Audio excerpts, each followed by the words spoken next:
spring is the big season for seed sowing. And here's a few that I've sown earlier that I thought I'd show you. And I thought I'd share with you the whole thing about pricking out seedlings, because I know it's kind of quite a tricky thing.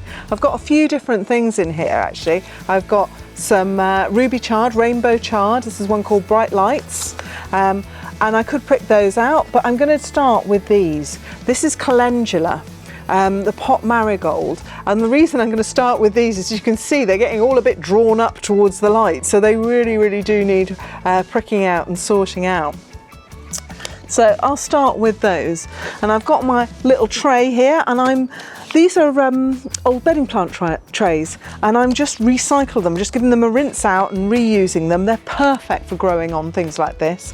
I'm just going to pop a spot more soil in there. I'm using a seed compost. You could use a potting compost, but you might have to just take out some of the bigger lumpier bits, and then I'll just smooth it off there and give it a tap just to settle it all.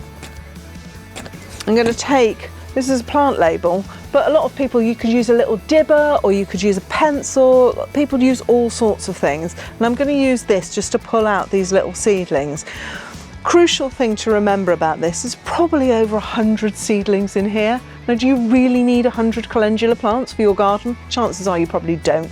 I need something like a dozen maybe. So I'm just going to pull out the biggest and the best seedlings in this seed tray, the real winners of the wildebeest or calendula pack, if you like. And I'm just going to dig in with my dibber, and it's quite important to get a good bit of root system for one thing, and to watch out how you handle the seedlings. You can use the dibber just to sort of like hold them a little bit. Usually you should try and hold them by the seed leaves. This is quite a good little seedling, look at that. So I'm going to happily pop that into my seed tray and give it a little bit of a firm around. I love calendula. It's one of my favourite plants, very long flowering, particularly if you deadhead. It's a brilliant attractor for pollinators as well, and you can actually take all the petals off and put them in a salad if you want to add a bit of colour, which is quite nice. It makes a really nice cut flower. If you want to just snip a few for the table, then that's great. It's also very forgiving of all sorts of different soils. Right, there we go. So that just needs a little bit of a water.